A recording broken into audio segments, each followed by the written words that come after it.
What's up friends? Good morning! Welcome back to another video. For today's ride, solo lang tayo and iniisip kong mag long ride. Pero medyo makulimlim at hindi maganda ang panahon. So tingnan natin kung saan tayo aabutin. Let's go!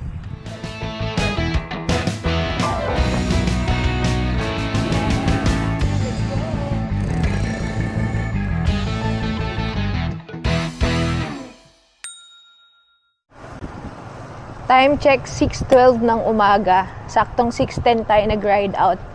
Actually, dapat earlier pa, kaya lang yun nga, umaambon-ambon na medyo malakas. So, urong-sulong tayo kung magra-ride ba o hindi. Sayang yung araw kasi Monday today, tapos wala kaming on-site. So, sayang naman kung di natin susulitin kung hindi tayo magra-ride. Sobrang bagal ng takbo natin. Di tayo lumalagpas ng 20. Average speed natin ngayon 14.4. Basa kasi yung kalsada eh. Tapos naka white shoes pa rin tayo. Putik na yan. Atapang atao yarn. Pero wala kasi tayong ibang sapatos. Wala tayong black na road bike shoes. So wala tayong choice. So kung maliwa na tayo dito papuntang Boso-Boso, ang initial plan ko is reverse Sierra sana. Pero yun nga, dahil hindi maganda yung panahon, mukhang cut short tayo. So dito na lang tayo muna haon sa Boso-Boso. And then kung okay pa yung panahon, Palo Alto. And then kung okay pa din yung panahon, diretso na natin sa Sierra. In fairness, hindi masyadong busy yung daan dito ngayon sa Boso-Boso. I mean, papuntang Boso-Boso. Usually kasi on a normal na weekday, grabe, traffic dito, madaming sumasakay, bumababa. Mga normal day para sa mga empleyado at estudyante. Pero ngayon, medyo maluwag na. Mukhang wala nang pasok. At umaambon na! Woo! Tuloy ang padjak. Nakahon na tayo sa Santo Rosario. Pero tabi tayo konti. Kailangan kong magpunas ng salamin. Wala na akong makita. Oh, basang-basa.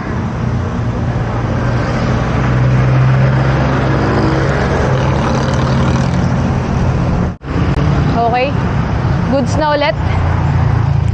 Ganda ng gloves ng GRC. Teka, malabo din pala yung camera. Yun. Ganda ng gloves ng GRC. Comfy na, maganda pang pamunas ng salamin. Laki. Bitin pa tayo sa ahon.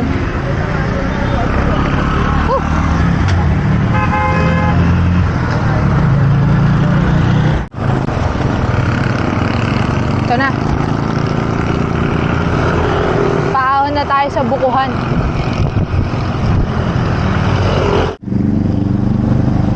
Dati takot na takot ako dito sa ahon na to. 6% to.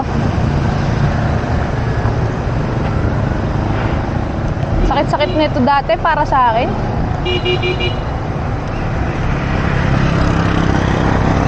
Mga newbie days. Ano, lalakas to. Sana all.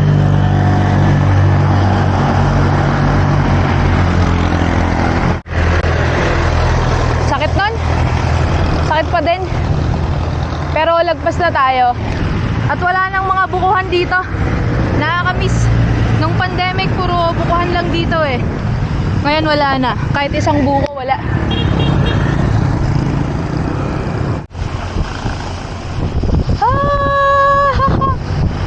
Grabe. Rain shower na. Kala ko ambon-ambon lang. Oh no!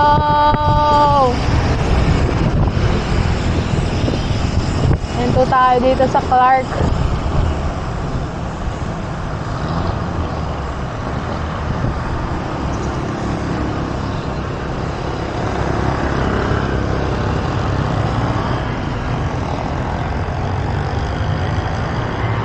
Grabe. Yeah.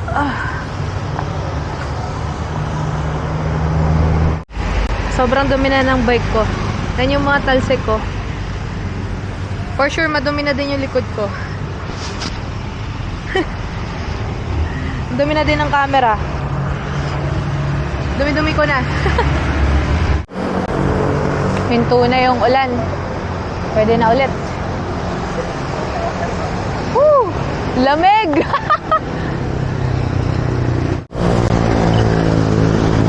Woo! Ang lamig!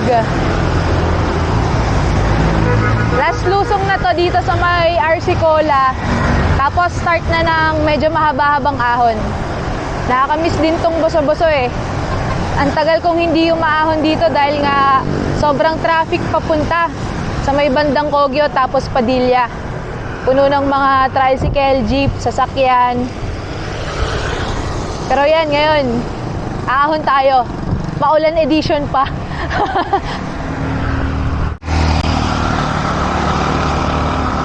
May mga ginagawa pa rin pala dito sa Boso-Boso. So yan, hati yung daan. Medyo masikip dito sa gilid oh. So kung aahon kayong Sierra or magboboso-boso, ingat pa rin kayo dito. Ay, namiss ko to ah. Pero di ko namiss yung hinga. Pagod. Patience is the key talaga dito sa boso-boso eh. Pag nagmadali ka, patay ka. Current gradient ngayon 5%. Pero kanina bumabad sa 7. Mga ganun lang to. 5, 6 or 7. May mga tumataas ng 8 pero hindi bumababad. Pero masakit pa rin yun ah. Last stretch, paahon na tayo sa Sitio Cabading. Parang walang masyadong nagbabike today. Siguro 3 pa lang nakikita akong siklista. Konti lang ang mga baliw. Isipin nyo rin siguro bakit tinuloy kong magbike kahit na umaambon na kanina. Actually, nag-check ako ng weather forecast for today. Kaya nag-decide din ako na mag-ride out. Ang nakalagay sa Google kasi, 0 chance of rain. Pero di mo sinabing 0 chance of ambon. Anyway, tinuloy ko pa rin. Sabi kasi cloudy lang. And kailangan ko rin ng saddle time eh. Medyo may pinaghahandaan tayo. Medyo mahirap-hirap yung year-end ride natin. Tagal ko ng pangarap yon. So, syempre gusto kong maging successful yung ride na yon. Nakakahingal to. 6%. Dito ko pa talaga naisipan magkwento eh, no? Pero look at the view. Ginagawa pa rin dito. Lagpas na tayo kay Inang Balings. Punas lang tayo ulit ng salamin. Tapos lusong na tayo. Niisip ko kung kakain na ako. Mamaya na lang.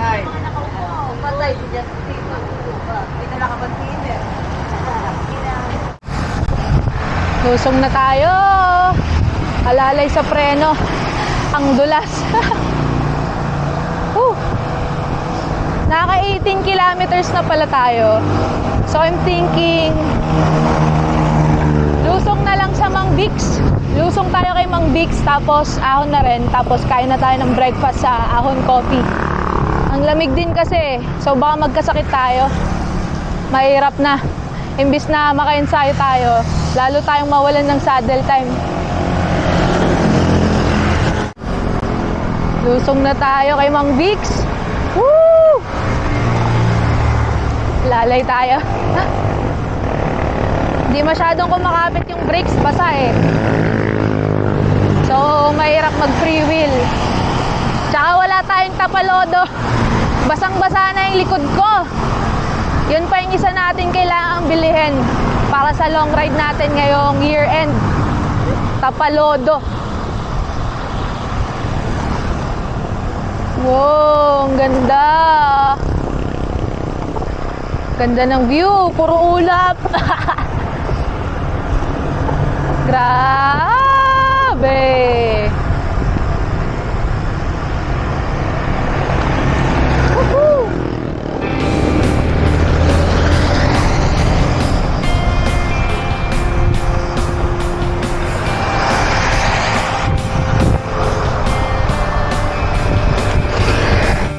Grabe, ang ganda pa din. Namiss ko to. Dati, sanity ride ko lagi ang share eh. Favorite kong pupunta sa Sierra kasi sobrang payapa. Sayang oh, reverse Sierra sana ako today. Kaya lang di na pagbigyan ng panahon. Di bale, madami pang next time. Okay, dito na tayo mag-U-turn. Doon tayo sa bridge mag-U-turn.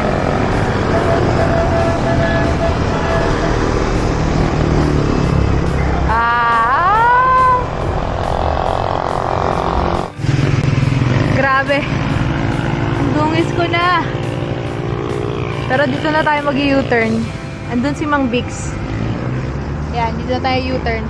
Ang dumi. I'm so sorry. Balik pa jack na tayo. Mula na naman. I mean, lumalakas na naman yung ambon.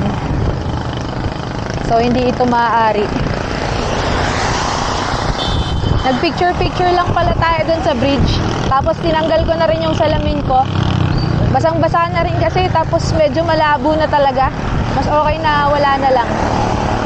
So yun, diretso na tayo sa Ahon Coffee.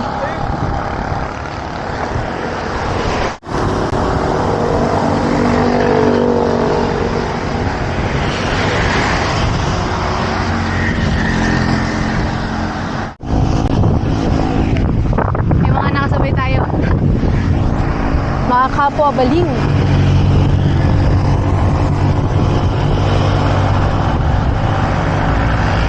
Ganda ng bikes nila. Chapter tsaka Linsky. Gravel bikes.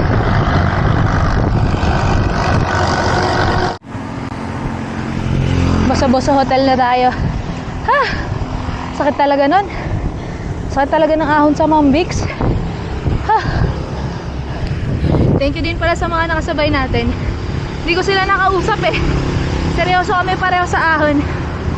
Pero ang gaganda ng bike nila. Kung mapapanood nyo man po ito, shout out po sa inyo. Nauna na ako sa kanila eh. Pacing lang sila. Shell boso-boso na. Diyos ko po, wag naman sana ito ulan. Nakatakot yung ganyang pag eh. May kasamang ulan eh.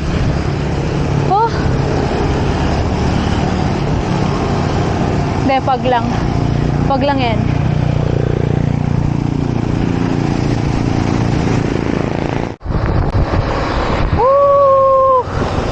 Ahon na tayo. Sana malinaw yung camera. Pero nandito na tayo sa ahon. Woohoo!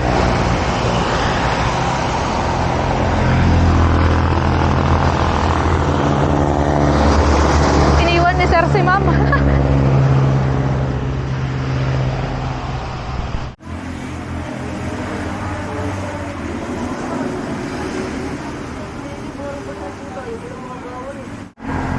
Okay, uwian na.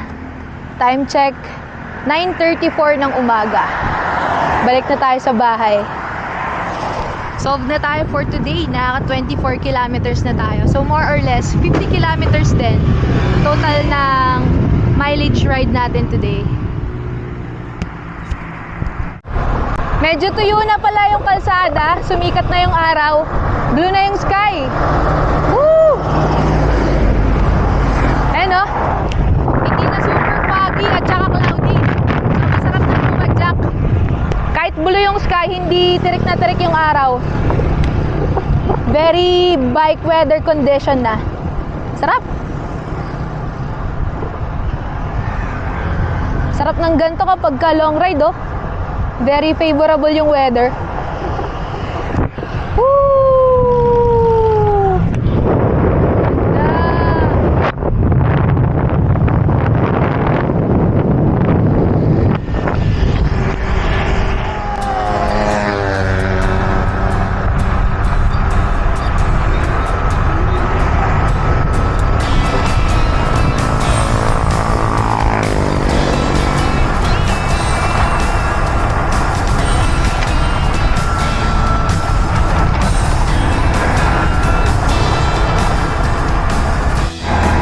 Ito na yung last ahon sa may RC Cola. Pag galing ka ng long ride, masakit na to eh. Pacingan mo na lang.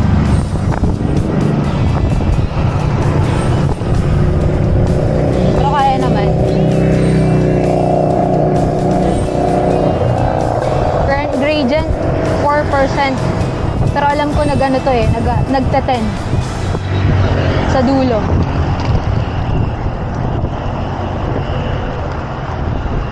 Nakakahingal din.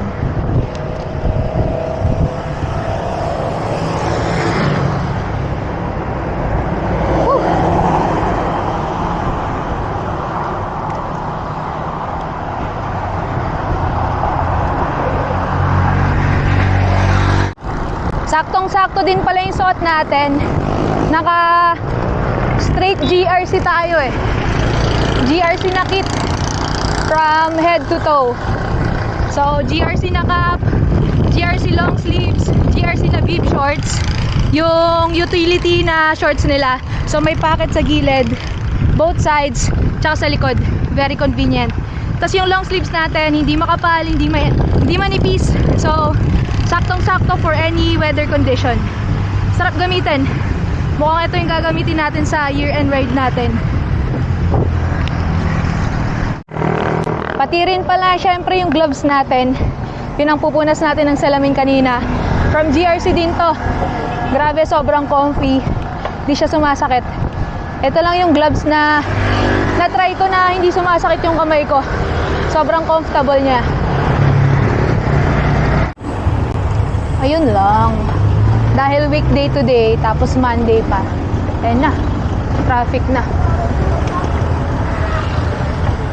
Cute.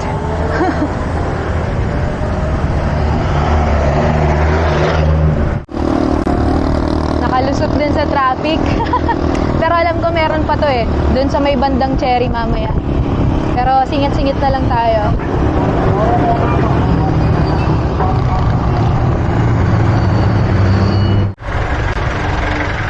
Singit-singit sa traffic. Bike lane gaming lang, kaya lang may mga motor. Sheesh.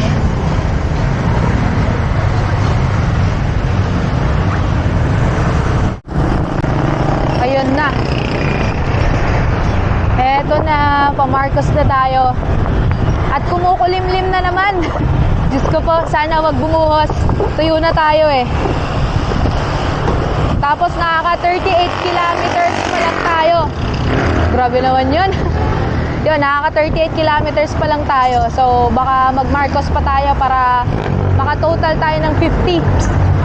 Total ng 50 kilometers. Traffic na ulit. Yun, nakatawid na tayo. So nasa Marcos na tayo. Ay! 39 kilometers in, so last 11. Go lang natin today kahit maka 50.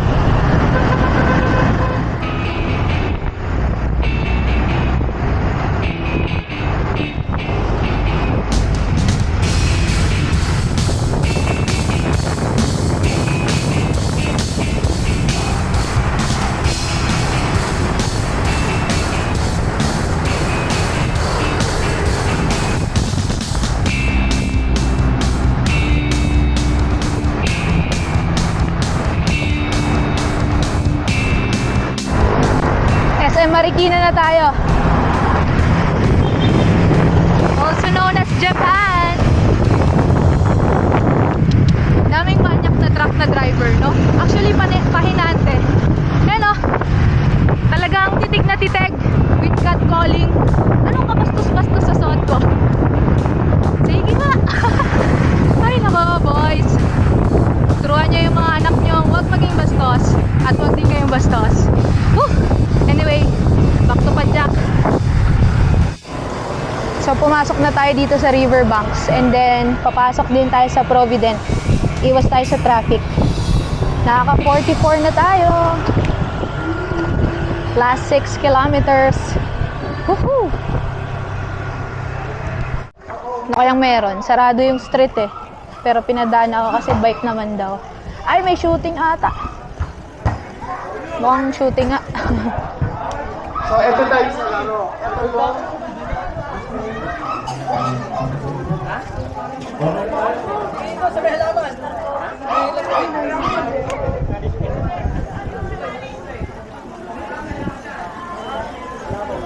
Mukhang E80. 7, sayang naman. E80 Bulaga. Buti na lang pinadaan tayo. Kundi ikot pa tayo sa malayo. So nandito pala ang Itbulaga. Ang original na Itbulaga. Woo! Ha. Nice. Nice one. Marikina Sports Park. Bayan na tayo. Open na din pala tong sports center ng Marikina. So madami nang tumatakbo dyan ulit. Pwede tayong pumunta dyan pag trip nating tumakbo. Pero for now, bike muna tayo. Engineering na tayo. Nakaka 47.9 na. So more or less 2.1 kilometers to go. And malapit-lapit na tayo sa bahay. Grabe, namiss ko yung mga ganitong ride. Yung mga solo na medyo long ride. Nakapag-isip-isip tayo. Tapos, compared sa mga group rides, sa mga ganitong rides, hindi tayo naghihintay. Hindi tayo natitrigger kapag may mga rumaratrat. So, talagang sariling pacing lang natin. And ayun, it's been a while since ginawa ko yung ganitong tipo ng ride. So, kahit na parang lumabas na bahala ride na naman to, okay lang, sobrang na-enjoy ko pa din. Nakapag-ensayo tayo at nagkaroon tayo ng me time. Saya! Time check, 10:38 na ng umaga at umaambon na naman. Buti na lang, sobrang lapit na natin. So, nakaka 49.43 kilometers na tayo. 500 meters na lang, 50 kilometers na. So, dito ko natatapusin yung vlog. Sobrang na-enjoy ko tong ride na to. Sana na-enjoy nyo rin. And, abangan nyo yung year-end ride namin. Sobrang epic nun. So, yan. If you like this video, please give it a thumbs up. Comment down below. And I'll see you on the next one. Bye!